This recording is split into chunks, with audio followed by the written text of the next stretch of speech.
Thank you, Jim, for that introduction. It's an honor for Tufts University to host His Excellency Paul Kagame, President of the Republic of Rwanda.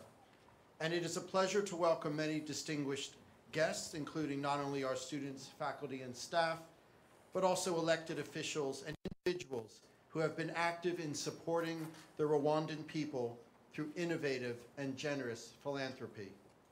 As an institution of higher education, Tufts often invites leaders in public life to campus. It is tremendously valuable for our community of scholars and students to hear firsthand their opinions and perspectives on the important and complex issues facing our global society.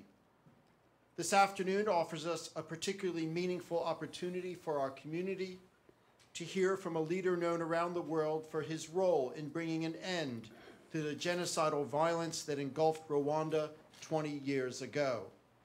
We have all watched with sorrow and shame as Rwanda marked this year's 20th anniversary of that tragedy.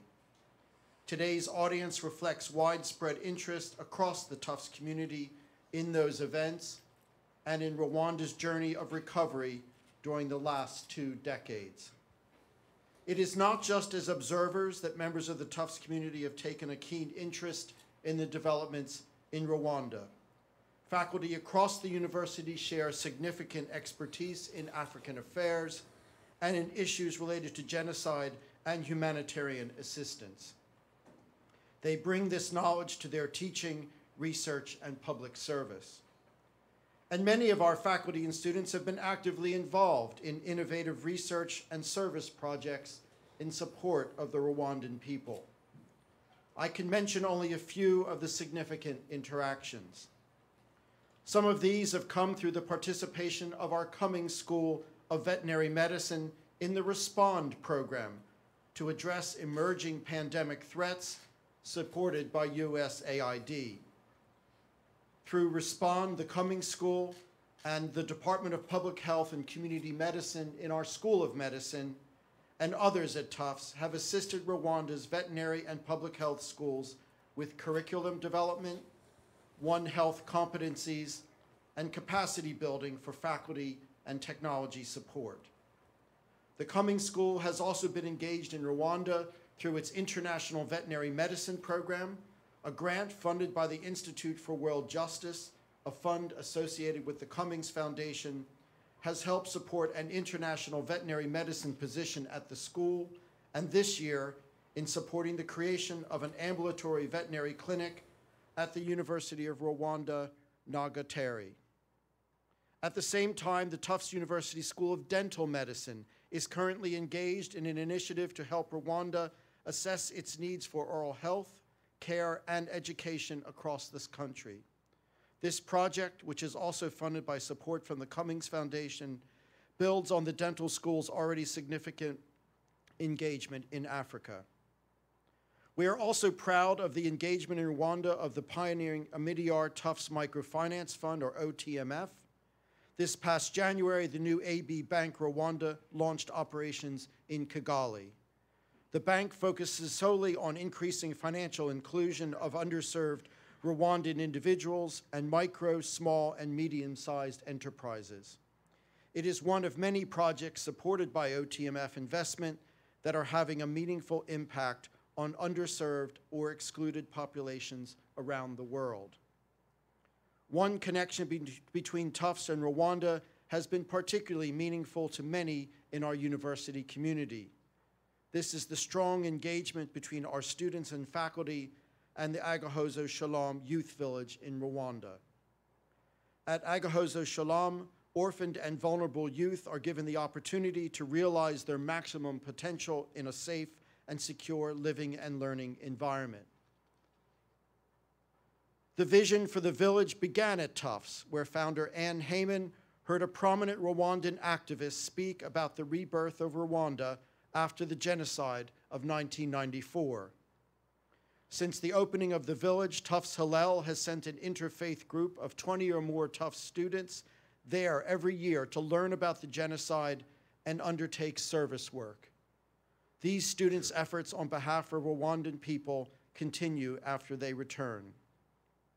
The Cummings Hillel Initiative on Holocaust and Genocide Education has supported these student trips to the village. This program also does broad-based campus programming on Holocaust and genocide education and activism. Anne Heyman was truly a remarkable person.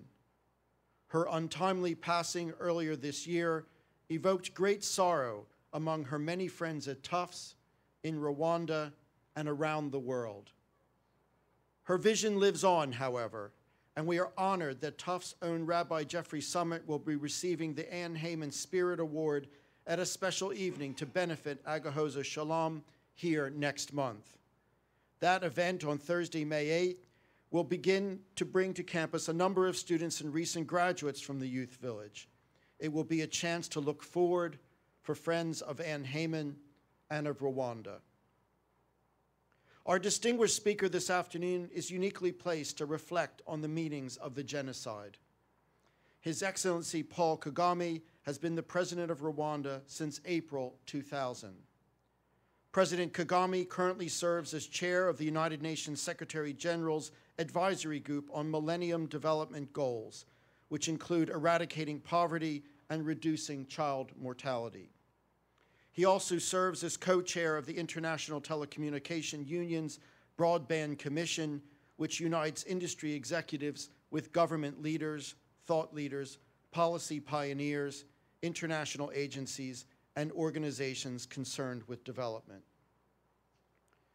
President Kagame won the first democratic elections held in Rwanda in August 2003 and was re-elected to a second 7-year mandate in August 2010.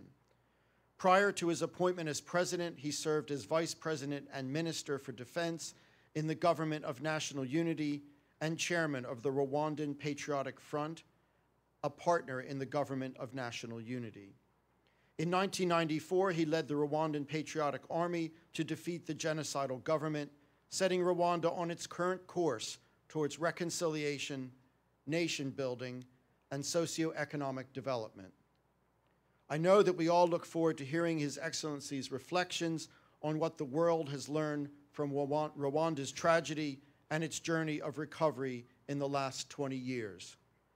President Kagame has indicated that he will take questions from members of the Tufts community after his remarks. Dean of the Fletcher School, Jim Stavridis, will moderate the Q&A. Now please join me in welcoming His Excellency Paul Kagame, President of the Republic of Rwanda.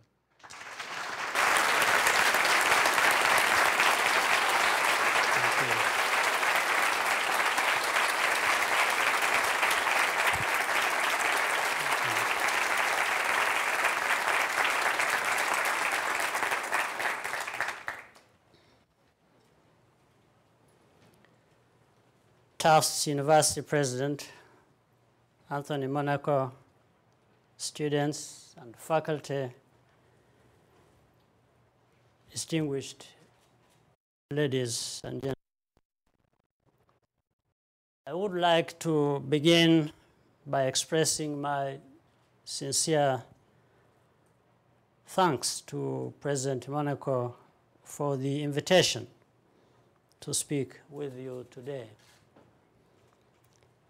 At this moment, my country is in the midst of the annual remembrance period for the victims of the genocide, which began 20 years ago this month.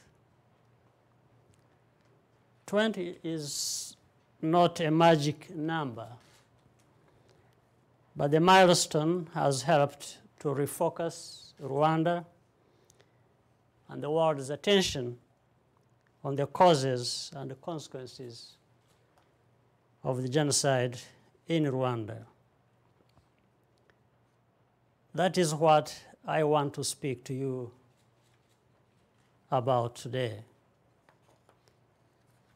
Historical clarity about mass atrocities like genocide is a duty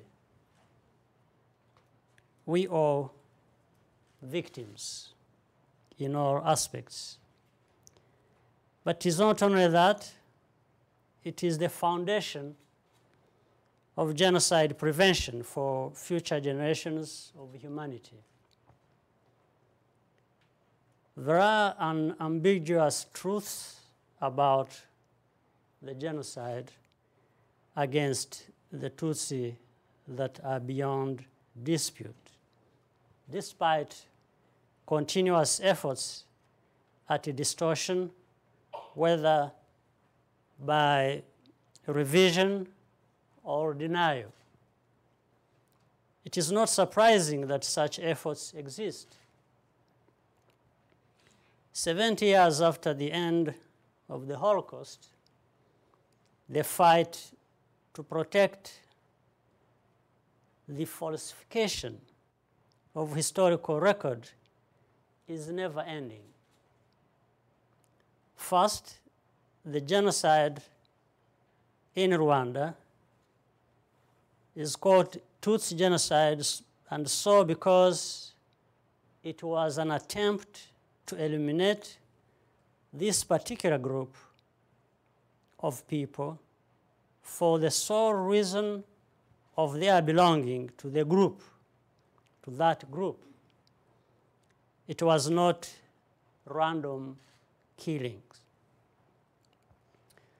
20 years later, it is symptomatic of a serious problem that this fact is in dispute and still has to be explained. Genocide was prepared over decades with profiling characterized by provision of identity cards indicating ethnic group and the marking of specific homes belonging to the members of this group for future extermination. During the genocide, the famous hate radio called RTLM broadcast lists of Tutsis to be killed. The radio instructed killers not to spare old people or children. It warned that the Tutsis were cannibals, that they had devil's tails. It was propaganda of the crudest and most violent kind. Some countries considered disabling the station, this radio station, but ultimately decided that jamming the signal was too expensive and might set a bad precedent about violating sovereignty. Second, the intellectual basis of the genocide was racial, an ideology that had been imposed on the East African region in the colonial period, and in which the Belgian administrators of Rwanda, together with the Catholic missionaries, had made the sole basis of political organization in Rwanda. Third, the genocide was planned in detail by Rwandans, supported by European powers and the Catholic Church, who used the power of the state and the mass media to carry out their project with shocking efficiency. The genocide planners were determined to destroy the Arusha Peace Accords during that time, that the leader of the country at the time, President Habyarimana, had endorsed. With the prospect of losing absolute power they had held for decades. So they killed him and opted for a final solution, which, as way back as 1963, another of Rwanda's presidents, called Kayibanda, had warned of in his speech as way back as 1963. The Rwandan government of 1994 committed the genocide while hiding behind the excuse of a spontaneous outpouring of violent anger. To mask their responsibility and make justice impossible, they made millions of Rwandan civilians complicit in their crime by inciting them to kill their neighbors and countrymen. Fourth, the international community not only decided to stand aside when the killing started, after having given people a false sense of security, their choices and actions before the genocide enabled and emboldened the extremists. When the UN Security Council voted to withdraw all but 270 peacekeepers from Rwanda on the 21st April in 1994, the UN Secretary General then, Boutros Ghali, told the Council the violence was, in quotes, indiscriminate and just a result of chaos. Even though he had General Darer's cables demonstrating precisely the opposite. The decision by the international community to facilitate the flight of the genocidaires to the Congo and feed and rearm them there caused the destabilization of the Congo, which the region is still grappling with today. After 1994, we brought back 2.5 million Rwandans and resettled them back in the country. Many were involved directly or indirectly in the genocide. All had been nourished on the most extreme anti-Tutsi, anti-Rwandese Patriotic Front propaganda for years. Impossible as it may seem, we made the choice to build a new nation that included all Rwandans, even those who had fled after the genocide. External resistance to Rwanda's determined effort to build a system free from divisive politics would have condemned us to repeat the past. Had we not the will, confidence, and support of the population to push forward a system that would allow for Rwandans to regain trust in each other and their government. There were some exceptions to the poor performance of international actors. A number of countries and individuals reflected honestly on their conduct, learned appropriate lessons, and altered their policy and approach both to Rwanda and to similar situations elsewhere. Other countries, however, have dug in, hoping that a false sense of honor will eventually triumph over historical facts. There have been a few distinct lessons from the genocide and its aftermath.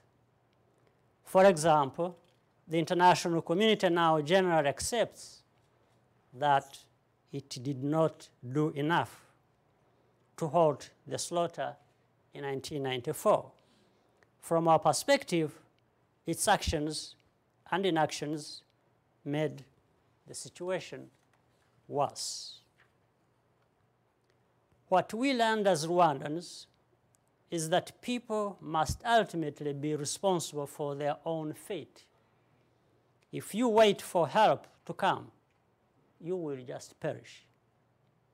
Similarly, if you wait for outsiders to tell you how to rebuild your country, you may find their instinct is to reconstruct the same flawed structure that just collapsed because they had no other blueprint. Another example of divergent lessons concerns justice. After mass atrocities, the horror of Rwanda spurred new international action in the field of justice. First through ad hoc courts like the International Criminal Tribunal for Rwanda, ICTR, later in the formation of the International Criminal Court in the early 2000s. Both had their own particular limitations. But from our perspective, punitive justice is only half the solution. The more mass participation there is in atrocities, the more the need for justice balanced with reconciliation. The ultimate goal is to repair a devastated social fabric in order for a nation to heal and begin to rebuild. This is true for Rwanda after 1994, as it is for other nations recovering from major conflicts. Rwanda received and continues to receive critical contributions from governments and countries and other friends in our effort to rebuild our country, both in terms of sound advice, financial resources, and more. We always appreciate this and know it has contributed to getting us to where we are today. But without a clear vision for a new nation developed by Rwandans, built on universal values, including our own culture, and understanding of what went wrong in our history, those external contributions would not have been able to have the impact they have had. 20 years later,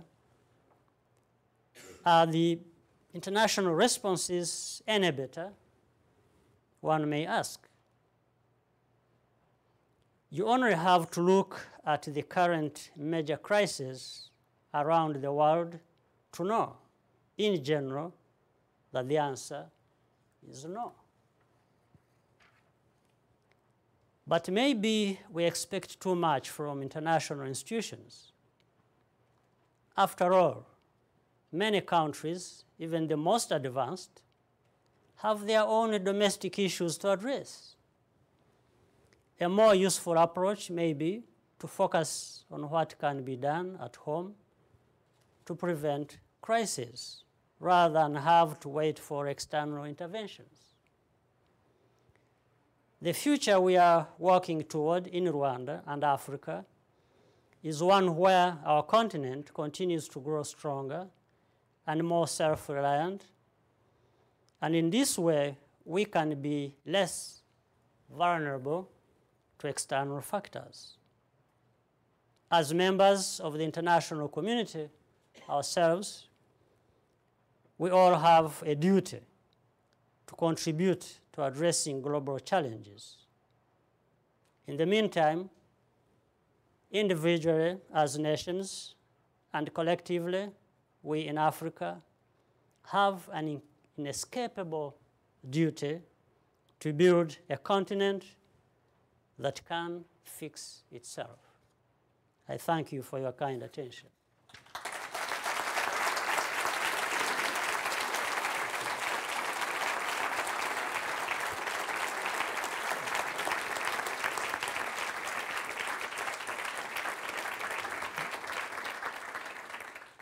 Mr. President, thank you so much for those remarks.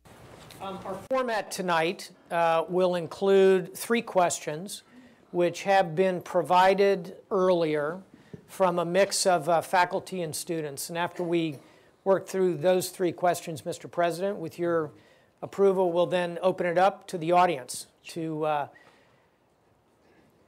communicate and be part of this conversation that you've begun with your excellent remarks. So let me begin with this first question from a student here. I'd love to hear President Paul Kagame talk about what he sees as the role of universities like Tufts in using research and active citizenship to reduce the possibility of genocide in the future and help communities recover from genocide. So the role of universities, Mr. President. Well, the role of universities falls very well within our own vision, the one we have put in place to reconstruct our country. And that is about investing in people as a major resource by which and on which we can develop our nation in many ways, both social, economic, and even political transformation. But here we find that there are 2 things. I don't wish to mix them up. The role of university is mainly through collaborations we can forge with the universities like Tufts and be able to build our own capacities at home, help this social and economic transformation, which is very critical. Mm-hmm. And at the same time, this supports other processes to happen, political and other processes, because with people who are educated, informed, you stand a better chance for better management of all issues concerning the management of a society, including politics. Mm-hmm.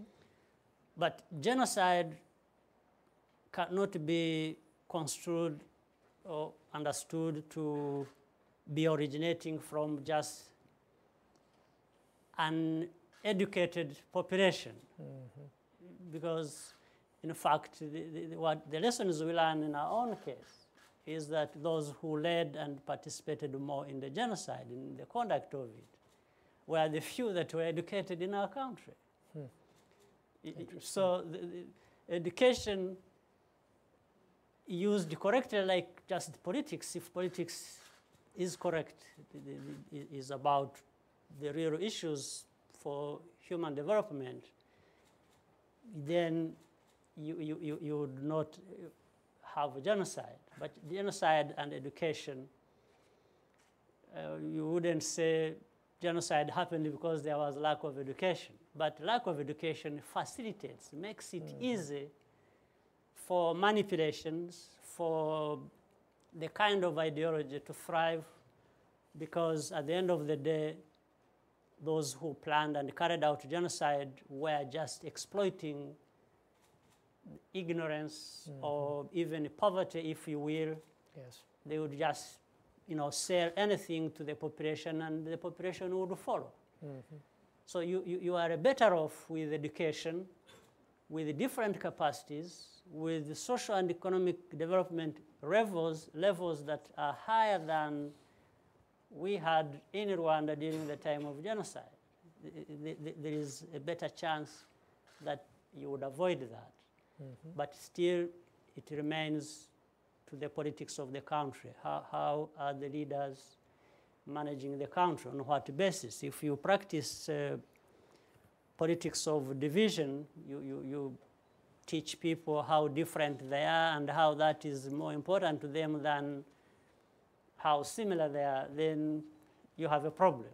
So, but back to the point, Tufts University or universities and through education institutions in Rwanda through collaboration, we want to develop these capacities required in order for good politics to thrive and have a better country than we have had in our past. Thank you. You mentioned in the course of your response the role of business and economic indicators, and that plays into a question from one of our faculty members here at Tufts. I would like to know about President Kagame's plans to encourage private investment, both foreign and domestic, in Rwanda. Rwanda is now ranked the second highest in Africa on World Bank's Doing Business indicators. Congratulations. Private investment is essential for stimulating productivity growth and job creation. You know, this is a faculty question because it kind of goes on and on. Are there any signs that it is picking up, and what more can be done to encourage it? I would like as many details as the President is willing to provide. Would the faculty member who wrote this please raise her or his? Okay. So in a nutshell, what are your plans to encourage private investment, Mr. President? Yes, but for a lot of details, I want to invite the person who raised the question to come and visit us in Rwanda, and we will give him as many details as okay. There's an invite for somebody. Yes, but what we've been trying to do is invest in people, develop the capacities for skills, for employment, and education.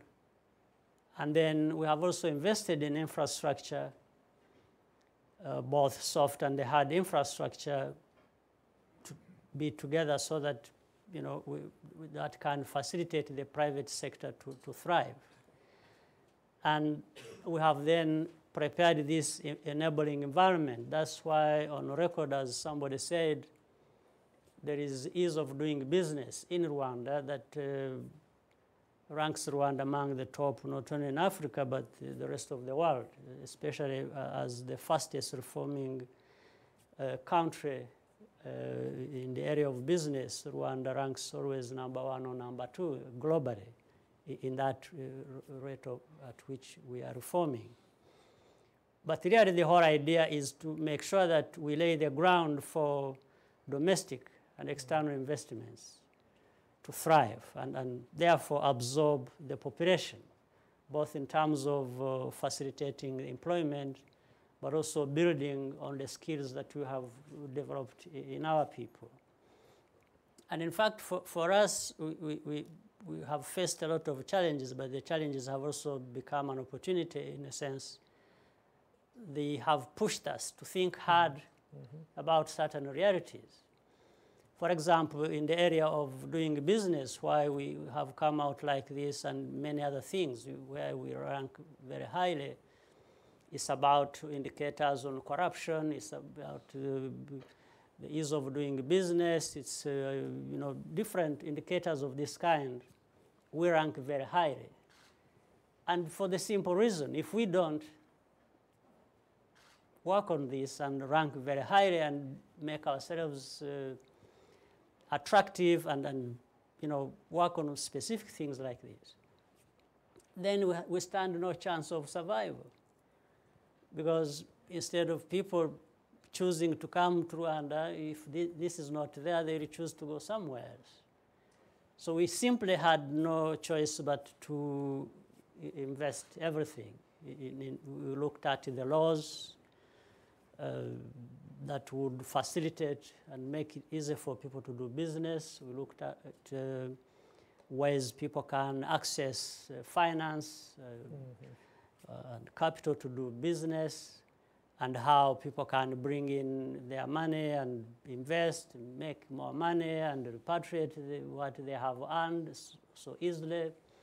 So the rule of law that is there to make sure that this happens to the comfort of the investors and the country where the investments are made have all been put in place. And the details are as many as I'm sure the person who raised the question may witness when he visits Rwanda. Sounds good. A final question, and this one from a student. And you mentioned earlier the need to invest in human capital as among your key priorities. This question is, young people are such a large demographic in Rwanda and, of course, in East Central Africa generally. Can you talk to us about the challenges of putting in context recent events for the young Rwandese. Yes, let me just give you some figures. Under 20 is 50% of our population. Wow. We are now close to 12 million people, and under 20, 0 to 20, is 50% of our population. Under 30 is 71%. Wow. Now, this is a huge opportunity as well as it has challenges. And therefore, the management of it is what either will make it a problem or make it an opportunity. In one sense, if you have 50% of the population who are not encumbered by this history I was talking about,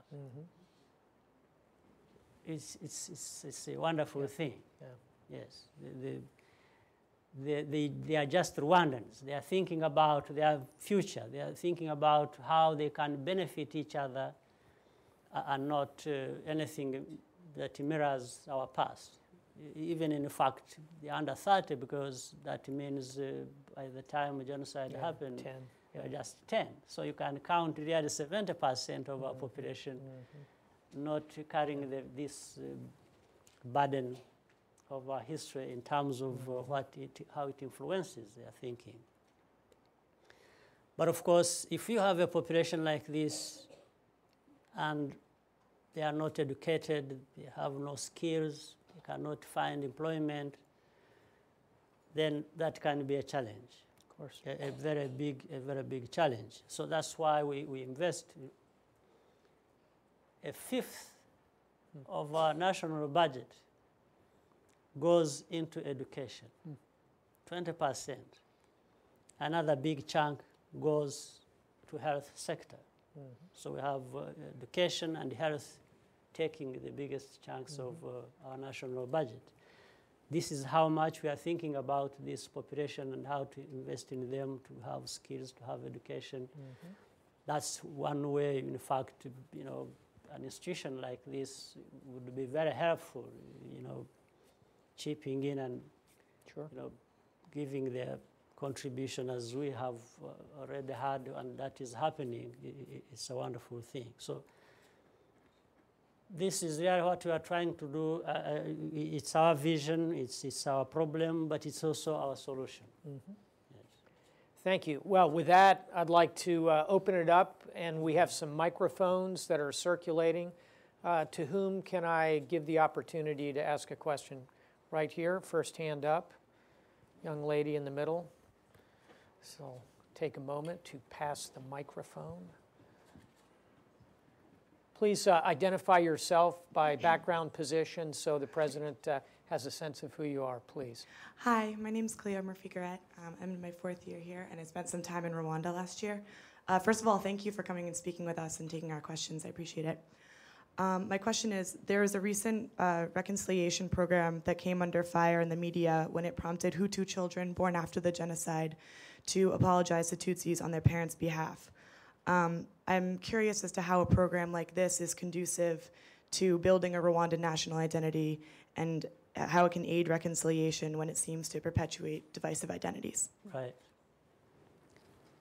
I think the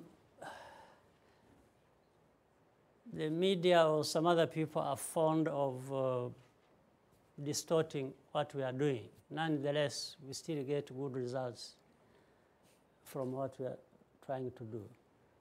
The origin of that and what it is not how it is put.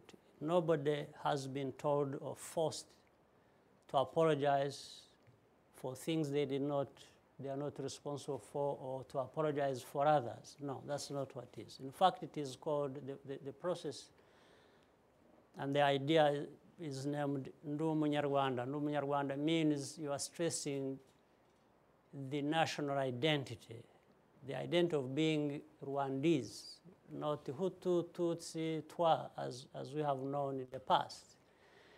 And under that, across the board, Rwandans are saying what is on their mind, and they are given an opportunity, even for those who may actually feel, one, that people committed a crime in their name, because that's what happened in 1994. When these killings we are talking about happened in 1994, and what was on the radio and how the whole population was being mobilized, it was being mobilized in the name of an ethnic group. So this is not a secret. It was out there. It is known. And it was one section of the population being mobilized in the ethnic name to kill another ethnic group in the same community of Rwandans. And in fact, many Rwandans, including, say, those either who actually have maybe gone through the courts, the Gacaca courts or the traditional courts, and answered and were held accountable and answered their charges and are now free, or beat those who are related to them. For them, they are happy to come out and say, you know what? What happened in our history was wrong. Nobody should have used our name to commit such a crime, because we did not subscribe to that. And in fact, they needed an opportunity to come out openly and say that it's another healing process among many other efforts that we have carried out in the country as we move to consolidate reconciliation, and as we go through the process of justice, which we are now actually leaving behind us, because like Gacaca courts have already wound up, and they are no longer running. They went for about 10 years, and we have ended the process. Now, that was to take over from Gacaca, where people come out and speak and freely talk about their own history, about their own association, about others, and so on and so forth. It's something that Rwandans are very happy about, and it's working. It's consolidating national unity that we seek to have, to leave the sectarian politics behind us. Others, sir, right here.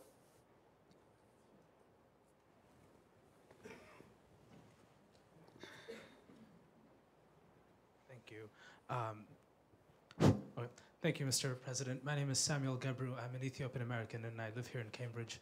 And my question to you is in regards to regional and continental integration. So similarly to doing business in Rwanda, could you talk a little bit about, because I know Rwanda now has a common pass program with some of your neighboring countries. What is your vision for maybe a continental program? Because some countries moving from one place to another as an African citizen, there's a lot of hurdles to get into another country. What are your thoughts on that, and how can Africa be more conducive to intra-Africa trade and investment? Very good question. In the East African region, we have an East African community of 135 million people. That is Kenya, Uganda, Tanzania, Burundi, and Rwanda together.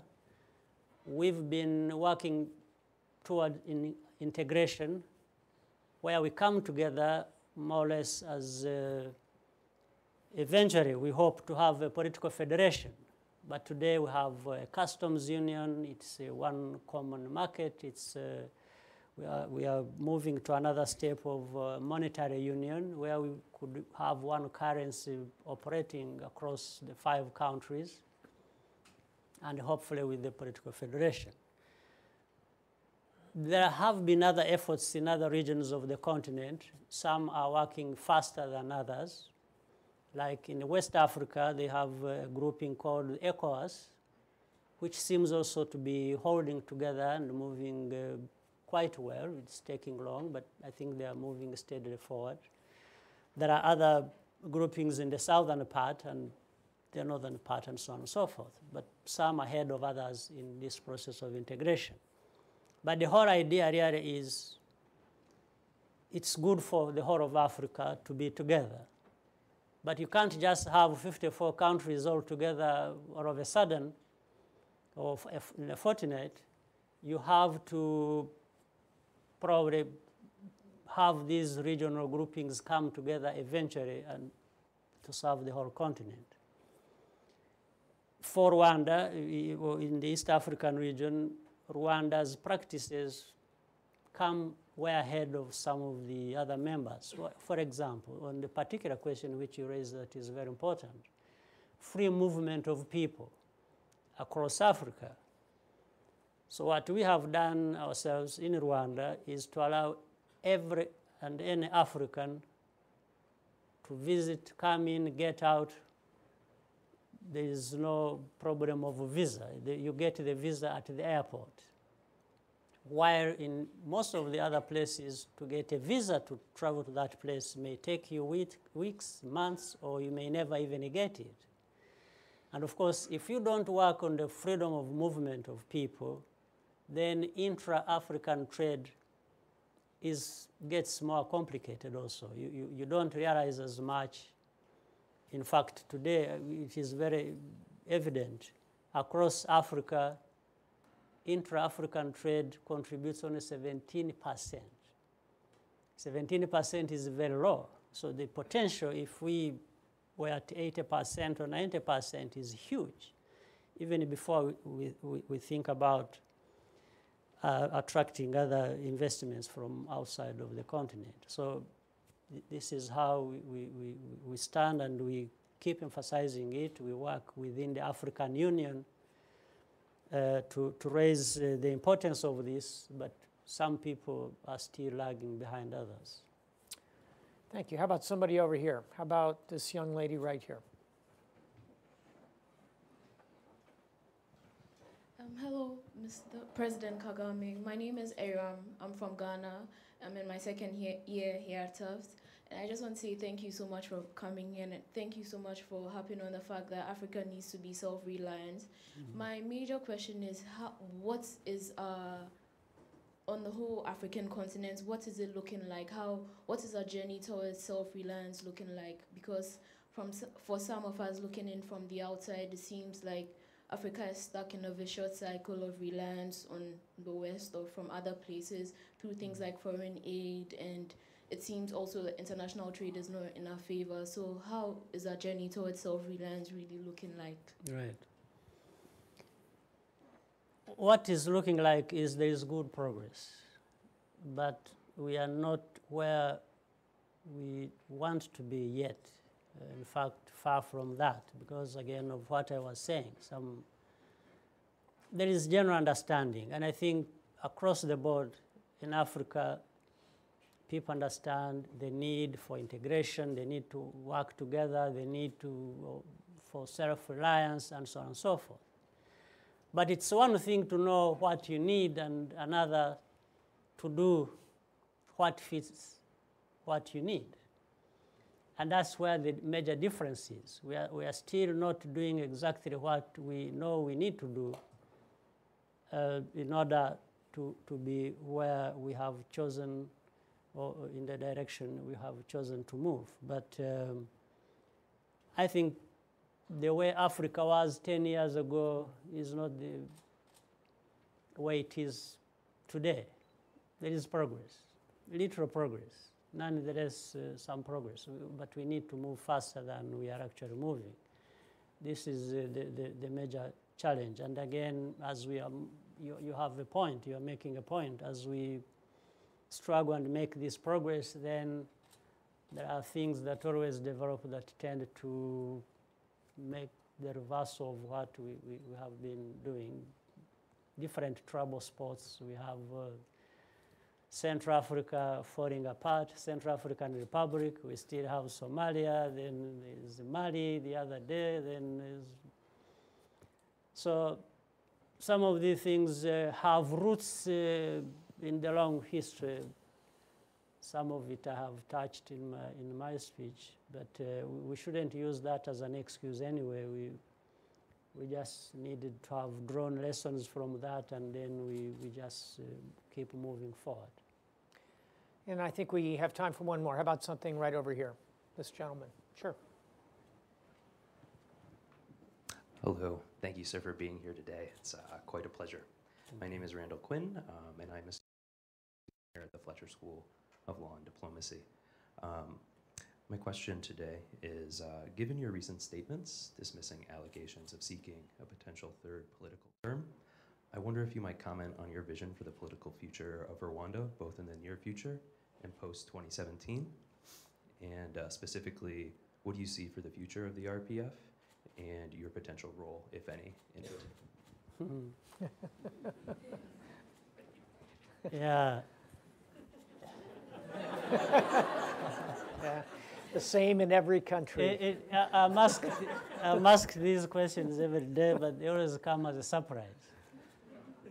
But seriously, on the other hand, I think at some point we need to